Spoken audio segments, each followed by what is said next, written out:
सियान हो गए। गौतम बुद्ध इसी नेपाल के लुम्बिनी के थे।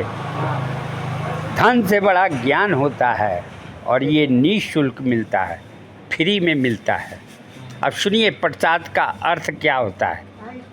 बूढ़े लोगों को भी प्रश्न करके आप बच्चे, लड़का है ना, बच्चे हैं ना, बूढ़े लोगों को ये प्रश्न करके आप उन लोगों से पूछिएगा कि आप बताइए मेरा एक प्रश्न क्या है। सुनिए, ध्यान से सुनिए, बहुत अच्छी ज्ञान की बात है।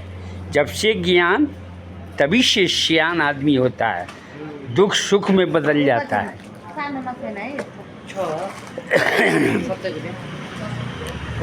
तो मिठाई बनाता है तो उसको मिठाई, हलवाई बनाता है तो उसको मिठाई बोलते हैं। और वही मिठाई को दुकान में, घर में, मंदिर में भगवान को अर्पण करते ही वो क्या बन जाता है। अब उसको कोई मिठाई बोलेगा? नहीं बोलेगा। अब प्रसाद आपको कोई कहता है कि ये प्रसाद खाइए, तो हाथ फैला के, माथे से लगा के, हृदय से लगा के तब खाते हैं ना। अब कोई मिठाई कहे कि चलिए हम आपको खिलाते हैं, तो हाथ फैलाइएगा? नहीं। माथे से लगाइएगा? नहीं। हृदय से लगाइएगा? नहीं। तो अब ये मिठाई से प्रसाद कैसे बन जाता है? ध्यान से सुनिए। हीरे से कीमती ज्ञान होती है। और ये राजा का बेटा गौतम बुद्ध ज्ञान से महान हुए कि पैसे से? ज्ञान से महान हुए कि पैसे से? ज्ञान से। तो आप और हम क्यों नहीं हो सकते? आप और हम भी तो हो सकते हैं। ज्ञान आते ही सियान हो जाइएगा। क्योंकि हम सब के लिए सब त्याग के नहीं जा सकते ना अंकल जी। जैसे अब सुनिए, मैं कोई ज्ञान का उम्र है ना, त्यागने की बात नहीं है यहाँ। गौतम बुद्ध को क्या ज्ञान आया? गौतम बुद्ध को ज्ञान आया कि एक दिन हम भी बूढ़े हो जाएंगे, एक दिन हम भी बीमार पड़ेंगे, एक दिन हम भी विष्णु भयो मर जाएंगे। वो ज्ञान उनको आत्मज्ञान आया ना, वो सियान हो गए। कैसे? सुनिए, पहले आप अपना क्या। हलवाई बनाता है तो उसको क्या बोलते हैं? मिठाई। और वही मिठाई को आप स्वयं आपको सियान कर रहे हैं। धन से बड़ा जो चीज़ होता है वो मैं दे रहा हूँ। ज़िंदगी को आलोकित आपकी हो जाएगी। बूढ़े लोग आपको आशीष देंगे कि ये ज्ञान आपको कहाँ से मिला। तो गुरु का तो याद आपको आएगा ना, क्योंकि बिना गुरु का ज्ञान नहीं होता है। हम लोग तो इंसान हैं, भगवान के भी गुरु होते हैं, जिसे बृहस्पति भगवान कहते हैं। भगवान के गुरु हैं। गुरुवार उसी दिन कहा जाता है ना, इसीलिए गुरुवार कहा जाता है। अब सुनिए, अब मिठाई से प्रसाद का चमत्कार और करिश्मा सुनिए। भगवान को अर्पण करते ही मिठाई प्रसाद इसलिए बन जाता है। प्रसाद माथे से लगा के, हृदय से लगा के तब मुख में खाया जाता है। अब प्रसाद खाने का थोड़ा सा ही नियम और तरीका है। एक तुलसी का पत्ता आप खा लेते हैं तो कितना आपका पूरा ब्रह्मांड शुद्ध होता है, क्योंकि कंठ के ऊपर ही प्रसाद रह जाना चाहिए।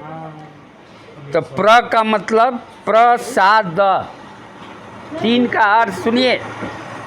प्र का मतलब क्या होता है मालूम है? नहीं। प्र का मतलब परमेश्वर, जिसे प्रभु भी कहते हैं। उसके बाद क्या आता है? प्रसाद का तीन अक्षर बताइए। प्र का मतलब समझ गए? परमेश्वर। सा का मतलब साक्षात, जैसे मैं आपको देख रहा हूँ उसी तरह आप परमेश्वर को साक्षात। अंत में क्या आता है? द का मतलब दर्शन होता है। इसलिए हलवाई के दुकान पे इसको मिठाई बोलते हैं और भगवान को अर्पण करते ही प्रसाद। इसका पूरा अर्थ होता है परमेश्वर का साक्षात दर्शन होता है, इसलिए इसका नाम प्रसाद। और भिखमंगे की तरह हाथ फैला के माथे से लगा के और तब हृदय से लगा के तब खाया जाता है। और एक और बात समझ लीजिए, यूट्यूब सुबोध प्रसाद जीरो का यूट्यूब आप नहीं सुनते हैं, उसमें आपको कितने वर्षों पहले ये प्रकाशित कर चुके हैं कि ईश्वर जिसके ऊपर सबसे ज़्यादा खुश होते हैं उसी को प्रसाद की प्राप्ति होती है। न तो भीख मांगने से भी प्रसाद नहीं मिलता है। भीख मांगते रहिएगा कहीं पे, आपके ये प्रसादी दीजिए और ख़त्म हो जाएगा तो आपको मिलेगा नहीं। यानी जो अभागा होता है उसी को प्रसाद नहीं मिलता है, और जो किस्मत वाला होता है उसी को प्रसाद की प्राप्ति होती है। सही बात अंकल जी। इसलिए जीरो कहते हैं प्रसाद मांग के खाया जाता है, आशीर्वाद मांगा नहीं जाता।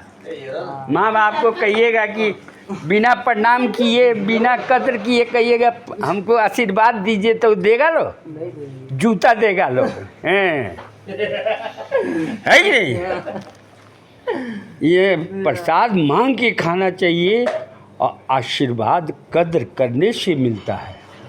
किसी का भी आपने हमको, उम्र में हम बड़े हैं कि छोटे हैं आपसे, तो आपने हमको नमस्कार तो नहीं किया, मगर मैं आपको नमस्कार करता हूँ और ये प्रसाद देता हूँ, खाइए। नमस्कार आपको किया, आइए प्रसाद खाइए। आप ध्यान नहीं नहीं, सही बात अंकल जी। जो चीज़ खाने से पहले किसी को खिला के खाइएगा तो वो प्रसाद बन जाता है। स्वयं खा के किसी को खिलाइएगा तो गोबर बन जाता है। लोग जानता नहीं है, ऐसे ऐसे ज्ञान देने वाले को दुनिया क्या कहती है, पागल है। राजा गौतम बुद्ध को लोगों ने क्या क्या नहीं बोला, लांछना लगाया।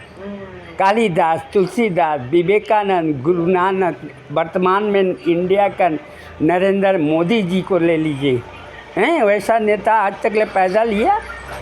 वर्ल्ड का शक्तिशाली प्रधान। काठमांडू के सुबोध प्रसाद जीरो को पहले लोग क्या क्या कहता था, आज पूरा वर्ल्ड के लोग ज्ञान लेके महान बन रहा है, क्योंकि दौलत से कीमती ज्ञान होती है और ये फ्री में मिलता है। फ्री में मिलने वाला आदमी का कद्र लोग नहीं करता। हाँ, ये भी